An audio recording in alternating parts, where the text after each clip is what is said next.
ಬಿಜೆಪಿಗೆ good bye ಹೇಳಲು ಮುಂದಾದ್ರ ಮಾಧುಸ್ವಾಮಿ.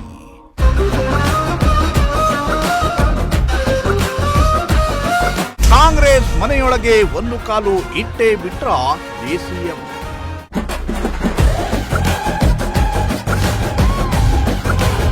ಹೇಮೆ ಹೋರಾಟಕ್ಕೆ ಬಾರದೇ ಇರೋದಕ್ಕೂ ಇದೇ ರೀಸನ್.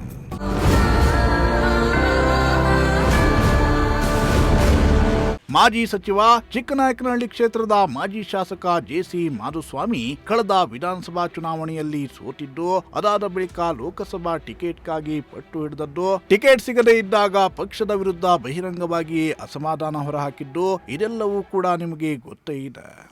ಲೋಕಸಭಾ ಟಿಕೆಟ್ ಕೈ ತಪ್ಪಿದ ಬಳಿಕ ಬೇಸರಗೊಂಡಿದ್ದ ಮಾಧುಸ್ವಾಮಿ ಖುದ್ದು ಯಡಿಯೂರಪ್ಪ ಅವರೇ ಬಂದು ಮನವೊಲಿಸಿದ್ರು ಕ್ಯಾರೆ ಅಂದಿರಲಿಲ್ಲ.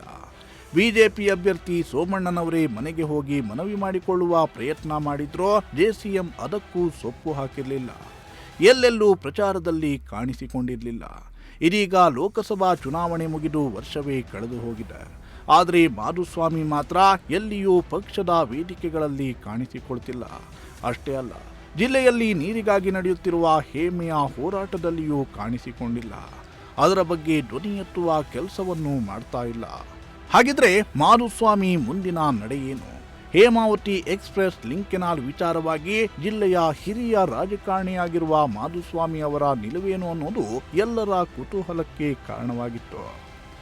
ಆದರೆ ಇದೀಗ ಮಾಧುಸ್ವಾಮಿ ಅವರ ಮುಂದಿನ ನಡೆಯ ಬಗ್ಗೆ ನಿಮ್ಮ ಪ್ರಜಾಶಕ್ತಿ ಟಿವಿಗೆ ಮಹತ್ವದ ಮಾಹಿತಿಯೊಂದು ಸಿಕ್ಕಿದೆ.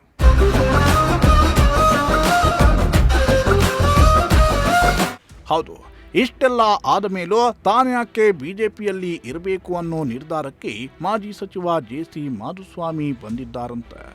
ಬಿಜೆಪಿಗೆ ಗುಡ್ ಬೈ ಹೇಳೋದಕ್ಕೆ ಮಾಧುಸ್ವಾಮಿ ಮನಸ್ಸನ್ನ ಮಾಡಿದ್ದಾರಂತೆ. ಬಿಜೆಪಿಯನ್ನ ತೊರೆದು ಕಾಂಗ್ರೆಸ್ ಸೇರುವ ಆಲೋಚನೆಯಲ್ಲಿರುವ ಮಾಧುಸ್ವಾಮಿ ಕಾಂಗ್ರೆಸ್ ಮನೆಯೊಳಗೆ ಒಂದು ಹೆಜ್ಜೆಯನ್ನ ಇಟ್ಟು ಬಿಟ್ಟಿದ್ದಾರೆ ಅನ್ನೋ ಮಾತುಗಳು ಕೂಡ ಕೇಳಿ ಬರ್ತಿವೆ.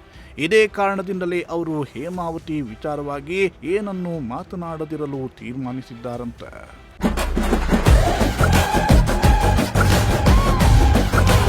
ತಾನು ಯಾವ ಪಕ್ಷದಲ್ಲಿ ಇರ್ತೀನಿ ಅನ್ನೋದೇ ತನಗೆ ಗೊತ್ತಿಲ್ಲ. ಹೀಗಾಗಿ ತಾನು ಈಗ ಏನನ್ನೂ ಮಾತನಾಡೋದೇ ಬೇಡ ಅನ್ನೋ ನಿರ್ಧಾರಕ್ಕೆ ಬಂದಿದ್ದಾರಂತೆ ಮಾಧುಸ್ವಾಮಿ. ಬಿಜೆಪಿಯಲ್ಲಿ ಇರಬೇಕೋ ಬೇಡವೋ, ಇಷ್ಟೆಲ್ಲ ಆದ್ಮೇಲೂ ತಾನು ಇಲ್ಲಿಯೇ ಇದ್ರೆ ತನಗೆ ಗೌರವ ಇರಲ್ಲ ಅನ್ನೋ ಯೋಚನೆ ಒಂದು ಕಡೆ ಆದ್ರೆ, ಇನ್ನೊಂದು ಕಡೆ ಕಾಂಗ್ರೆಸ್ಗೆ ಹೋಗೋದಾ ಬೇಡವಾ ಅನ್ನೋ ಗೊಂದಲದಲ್ಲಿ ಕೂಡ ಜೆಸಿಎಂ ಇದ್ದಾರಂತೆ. ಈಗ ಕಾಂಗ್ರೆಸ್ ನಾಯಕರ ವಿರುದ್ಧವೇ ಮಾತನಾಡಿ ನಾಳೆ ಮತ್ತೆ ಅಲ್ಲೇ ಹೋದ್ರೆ ಅದು ಕೂಡ ಚೆನ್ನಾಗಿರಲ್ಲ ಅನ್ನೋದು ಜೆಸಿಎಂ ಲೆಕ್ಕಾಚಾರ. ಹೀಗಾಗಿ ಹೇಮೆಯ ವಿಚಾರವಾಗಿ ತಟಸ್ಥವಾಗಿ ಇದ್ದು ಬಿಡೋಣ ಅಂತ ಜೆಸಿಎಂ ಸುಮ್ಮನೆ ಕೂತಿದ್ದಾರಂತೆ.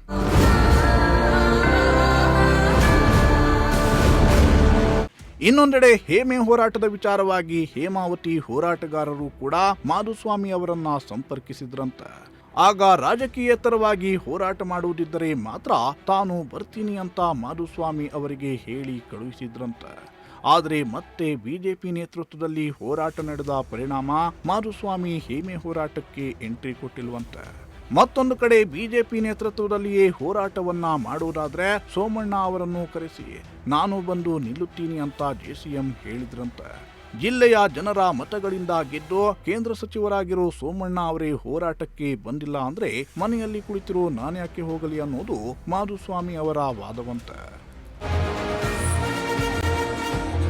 ಅದೇನೇ ಇರಲಿ, ಕಳೆದ ಬಿಜೆಪಿ ಸರ್ಕಾರದಲ್ಲಿ ಕಾನೂನು ಮತ್ತು ಸಂಸದೀಯ ವ್ಯವಹಾರಗಳ ಸಚಿವರಾಗಿದ್ದ ಜೆಸಿ ಮಾಧುಸ್ವಾಮಿ ವಿರೋಧ ಪಕ್ಷದ ಟೀಕೆಗಳಿಗೆ ವಿಧಾನಸೌಧದಲ್ಲಿಯೇ ನಿಂತು ಖಡಕ್ಕಾಗಿ ಉತ್ತರವನ್ನ ನೀಡುವ ಮೂಲಕ ಹೆಸರಾಗಿದ್ರು. ನೀರಾವರಿ ವಿಚಾರದಲ್ಲಿಯೂ ಸಾಕಷ್ಟು ಅನುಭವವನ್ನ ಹೊಂದಿರುವ ಮಾಧುಸ್ವಾಮಿ ಈಗ ಹೇಮಾವತಿ ವಿಚಾರದಲ್ಲಿ ಧ್ವನಿ ಎತ್ತಬೇಕು ಅನ್ನೋದು ತುಮಕೂರು ಜನರ ಒತ್ತಾಯವಾಗಿದೆ. ಆದರೆ ತನ್ನ ರಾಜಕೀಯ ಭವಿಷ್ಯದ ಬಗ್ಗೆಯೇ ಗೊಂದಲದಲ್ಲಿರುವ ಮಾಧುಸ್ವಾಮಿ ತನಗೆ ಯಾವುದೂ ಬೇಡ ಅಂತ ಸುಮ್ಮನಿದ್ದಾರೆ ಎನ್ನಲಾಗಿದೆ. Bureau report, Prajashakti TV.